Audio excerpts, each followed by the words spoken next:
La tarde del lunes 22 de abril de 1991 soplaba una fresca brisa en la provincia de Limón.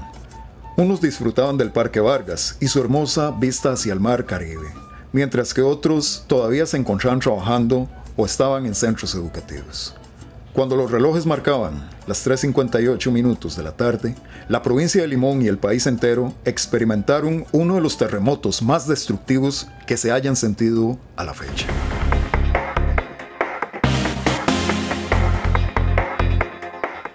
Y empezó a temblar o a moverse la tierra. Fíjese, y se hacía aquello así, no para arriba, aparecían olas en aquel lado.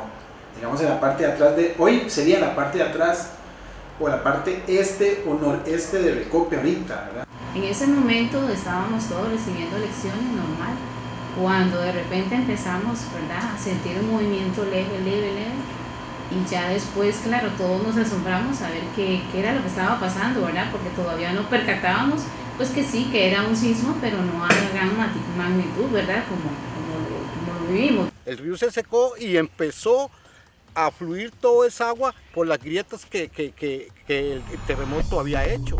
Ese día, todo el Caribe y parte del territorio costarricense fue azotado por un sismo, cuya magnitud fue registrada en la escala de Richter en 7.6 grados. El epicentro se ubicó a 40 kilómetros al sur de Puerto Limón, en la región de Talamanca, y fue considerado el más fuerte del siglo, no solo en Costa Rica, sino en toda Mesoamérica. Además de las dolorosas 48 muertes, se cayeron casas, edificios, se dañaron puentes y caminos, y se registraron también daños en el sistema portuario. Sergio Mora, quien laboraba por aquellos días para el Instituto Costarricense de Electricidad, explica las razones por las cuales el sismo generó tanto daño. Generalmente suponíamos que los sismos de mayor magnitud se iban a producir en la subducción, en la vertiente pacífica. Y bueno, y sucede uno totalmente en el patio de la casa, ¿no? O sea, esa fue la primera sorpresa. Por primera vez se conjugó una cantidad y una variedad muy importante de fuentes de daños asociados al sismo. Los deslizamientos, la licuefacción de suelos y algo muy novedoso también que se observó prácticamente en tiempo real, que fue el levantamiento del continente. De un momento a otro vimos salir del mar los arrecifes que están desde más o menos el sector donde estaba el Hotel Las Olas, Piuta, Moín, los muelles se levantaron y hubo que dragar después para poder recuperar el calado. Por supuesto el puerto de Limón, al frente donde está el malecón, que uno puede todavía apreciar los arrecifes que estaban sumergidos. Todos los puentes que hay, que había en esa época entre Limón y Zigzagola fueron dañados. El río Banano, el río Bananito, el río Estrella, Estero Negro, todos esos puentes colapsaron. Esa carretera se quedó sin un solo puente de pie. ¿Qué pasó ahí? La clínica del Valle de la Estrella, por ejemplo, que se partió en dos. Ahí lo que pasó fue que, en particular en los puentes, fue que los bastiones que sostienen el puente, tanto en el centro cerca del centro del río como en los extremos, simplemente perdieron su apoyo, porque el material sobre el que estaban apoyados, esencialmente arena, grava, limos, sueltos y saturados con agua o muy cerca del nivel freático, al vibrar al unísono con el sismo, de manera instantánea cambian su comportamiento de sólido a líquido.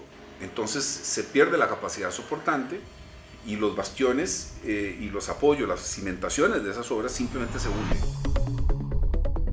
El terremoto tomó a las autoridades nacionales con sorpresa y básicamente sin preparación.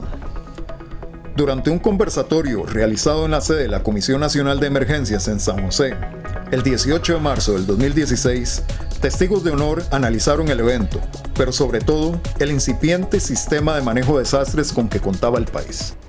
Yo fui el presidente de la Comisión Nacional de Emergencia en ese momento. Cuando empezamos, llegando nomás, teníamos las secuelas del terremoto de Puriscal. poquito tiempo después, el terremoto de Alajuela. Después, a lo que nos reúne hoy, el terremoto de Limón. Total, mi venida por semana se convirtió en una posición permanente. Que en el caso nuestro, Costa Rica, fuera del terremoto de Cartago, ese ha sido el terremoto más grande y más devastador que tenemos. Y de mayor extensión. Entonces, eso fue una prueba, yo diría que colosal para la comisión. Que esperemos que no se vuelva a repetir.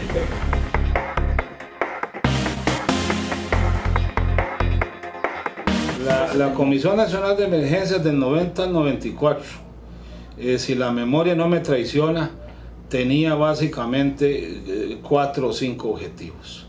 Un primer objetivo era establecer un plan nacional de emergencias, fortalecer las comunicaciones y crear el centro de operaciones de emergencia. La parte científica, que era el Atlas Nacional de Amenazas. El cuarto elemento de organización que se buscaba en aquel entonces era estructurar la participación de los servicios de salud a través de lo que se llamaba entonces la Dirección de Educación y Servicios. Una quinta tarea era el establecimiento del Sistema Nacional de Emergencias 911.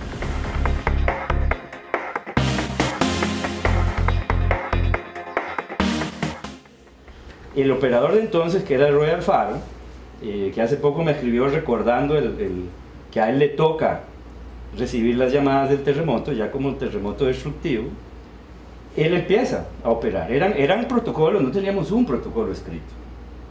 Nada, todo eso era un poco la experiencia y demás. De ahí sale la decisión que nos dieron unos cuantos meses de tener un protocolo para cada uno de los fenómenos. Entonces, el equipo de comunicaciones empieza a rastrear de las zonas en donde nuestra experiencia nos decía que ahí te.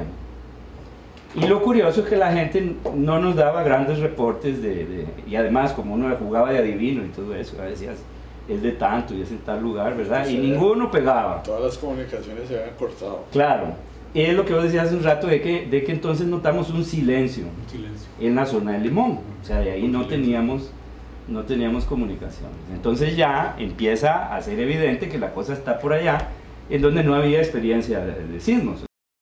Ese día fue un día caóticamente terrible. Ese día pienso que duramos aquí, si mal no recuerdo, 2 o 3 días prácticamente sin salir. Aquí se comía, aquí se dormía, aquí nos lavábamos la cara. Cuando logramos llegar a Limón, Milton y vos, y Álvaro, fueron los primeros, no había absolutamente nada organizado. Cero. La gente no tenía la menor idea de qué era lo que tenía que hacer. Ese fue uno de los grandes conflictos que se creó durante el terremoto. Porque nosotros éramos cruzrojistas. Nosotros sabíamos atender emergencias desde la Cruz Roja. Entonces de pronto nos toca llegar a un comité que no existía, ¿verdad? El comité se creó un poco ahí Había un señor que era el único que tenía toda la información, que había que perseguirlo. Cuando a mí me tocó ir a Limón, no recuerdo el nombre del señor, pero era como el único que tenía todos los datos. No había una base de datos, no habían procesos, no habían protocolos, recién empezábamos con CO, etc. En ese momento sí tuvimos mucho problema de flujo de información. Entonces no teníamos claridad de qué era lo que estaba pasando y además de qué decisiones se estaban tomando allá en el campo. Algunas decisiones se tomaban acá, ¿verdad? En las oficinas centrales, y otras se tomaban allá. Entonces eso nos afectaba mucho también para decirle a la población qué era lo que se estaba haciendo y qué era lo que estaba realmente sucediendo. Cuando vino el terremoto de Limón, pues por supuesto la parte operativa le pasó por encima a la jefatura de operaciones, como era lógico esperar, le pasó por encima a la dirección de operaciones y bueno, fue una gran avalancha. Sin embargo, y el departamento de operaciones llegó a tener, no sé, 50, 60 funcionarios, que yo ni los conocía. Que el concepto de oficial de enlace es un concepto de la Cruz Roja. Como un funcionario de la Comisión de Emergencias que va a una zona a conversar y a coordinar, a enlazar los esfuerzos de todos los actores para que la cosa camine. No es el que reparte la comida. no es el que rescata, para eso está la Cruz Roja o está alguien más. Y ese fue el concepto oficial de enlace, y es un resultado directo del terremoto Limón. Un oficial de socorros, que es el señor Eduardo Sánchez, con una vasta experiencia en todo este tipo de cosas, inmediatamente después del movimiento, él me llamó por teléfono y me dijo que en Limón la situación era muy grave. Me dijo que en una muy rápida carrera de inspección que él había hecho, se había encontrado que habían 2 hoteles que habían colapsado, el Hotel Las Olas y el Hotel Intercontinental o Internacional, no recuerdo este nombre, pero que había muchas casas dañadas, que la infraestructura de Limón Centro estaba muy dañada, que era realmente alarmante ver cómo la carretera se partió en 2, pero no transversalmente, sino a lo largo de la carretera. Se hicieron unas zanjas donde cabían un hombre completo, alto, grueso, que estuvo entrando y haciendo las pruebas. Vimos cómo las vías del ferrocarril se torcieron como que si fueran chicles, como que si fueran de hule. El panorama era realmente dantesco. En la provincia de Limón, la estructura de primera respuesta no estaba preparada para enfrentar un evento de esta naturaleza. Supuestamente el temblor iba a ser en la meseta central y que iban a reforzar Limón y Guapiles para recibir enfermos y heridos, y resulta que más bien las cosas se dieron al revés, donde tal vez no había tanta preparación, fue donde se vino el terremoto, pero sin embargo se logró salir avante porque el epicentro fue directamente en la montaña y lo que dañó las ciudades fue más que todo carreteras y puentes. Bueno, para esa emergencia lo que fue bomberos se utilizó todo el equipo que tenía Limón. Las 2 unidades que tenía se pusieron a trabajar en la refinería porque era un incendio muy demasiado grande. Un tanque encendido, unas piletas encendidas, el área de proceso se había quemado. Quiere decir, era algo muy grande y que había mucho derrame de combustible de diferentes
llovió y se hizo arriba se hizo una represa y ese se hizo como un tapón y se vino abajo. Y entonces se llevó varias casitas de abajo, en Margarita, recuerdo que en Margarita, en Paraíso y en Daytonia y en Zigzagola. Yo estaba en el Valle de la Estrella en una oficinita haciendo el presupuesto. Interesante, estaba presupuestando la pintura de la clínica, ¿verdad? En el momento en que empezó a moverse, realmente a mí el movimiento no me asusta. Seguí trabajando en lo que estaba. Fue cuando abrí la puerta, mi impresión fue que la parte al frente de la puerta estaba colapsado y salía de un líquido como arenoso. Había un caos en la clínica. El doctor Hernández llegó a hablarme, me habló de que se había colapsado parte de los consultorios. Alrededor de las 11 de la noche me llegó una señora en labor de parto y que tuve que atenderle el parto en una colchoneta con sábanas y un foquito y venía en una complicación, digamos, para nosotros la parte médica con doble circular, ¿verdad? El cordón umbilical, y hay que realizar una cierta maniobra. Yo creo que solamente el de arriba y la pericia que uno tuvo en ese momento pudo resolver, y como a las 12 y resto vino otro y yo decía, Dios mío, que ya no lleguen más porque no había ni dónde acostarlas. Muy cerca de ahí del Valle de la Estrella, todo eso quedó con una afectación visible, ¿verdad? Que tal vez pudieran haber otras afectaciones que no se dieran tanto, pero el Chirripó y la Estrella eran ríos que se esperaba una avalancha inmensa al ver cómo había quedado afectada la vegetación, digamos, la capa vegetal de esos cerros desapareció, donde la población se inundaba cada vez que llovía antes del terremoto. Y después del terremoto, francamente, se iba a morir mucha gente y comenzamos a trabajar ahí con un sistema de alerta temprana que después se convirtió en un sistema de monitoreo, quizás el más grande que hay en Centroamérica, de todo lo que son multiamenazas, ¿verdad? Pero sobre todo ahí en los ríos. Cuando viene la primera crecida, se da un aviso por medio de los radios ya colocados y se evacúan 400 personas de la orilla del río. Yo estuve por el lado de Zigzagola, estuve trabajando allá en Daytonia en ese entonces. ¿Y cómo se vino de allá para acá? A pie nosotros logramos una partecita, digamos, en algunos trozos podríamos llegar, trechos llegamos quizás con un vecinito ahí que tenía su carita, porque ahí la cosa era más fea todavía. Para llegar nosotros al puente Pendle tuvimos que bajarle muy bien, porque la carretera de ese lado totalmente destruida. Entonces, todo el mundo que estábamos ahí de Matina, habíamos varios, teníamos 5 o 6, y veníamos de ir a Matina a integrar nuestra familia. Pero gracias a Dios, cuando llegamos acá, la cosa, todos estaban vivos, lo nuestro. Había algunos que otros, aquí en Matina no perecieron, pero sí en 24 mil, me acuerdo, y otros lugares. Lo que es el cantón de Matina, estaba lo que es la carretera principal, Saupín que llamamos, eso estaba dañado, todo lo que es el cantón. Por de aquí, como de aquí está 28, más o menos, aquí llegando a Batán por ahí. Desde la estancia, dentro del perímetro del cantón de Matina, hasta lo que es la calle principal. Calles internos, puentes, varias se habían caído y toda esa cuestión. Y lo que es daños de casas, me atrevería a decir que quizás un 98%, porque todas las casas estaban en el suelo. Es que aquí las casas antes se construyeron en bases altas y cuando el terremoto, todos se fueron. El terremoto de Limón en 1991 dejó trágicos recuerdos y duras tareas para realizar. Pero a 25 años de aquel duro acontecimiento, el país sale fortalecido, especialmente en el tema de gestión del riesgo.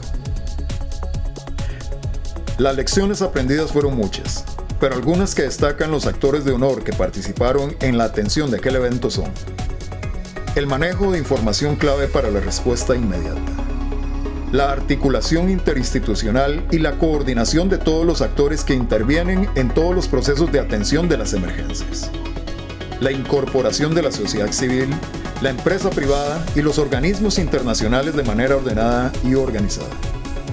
Ver los desastres con una visión interdisciplinaria.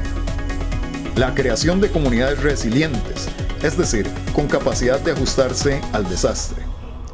La importancia de los comités de emergencia para la preparación y respuesta.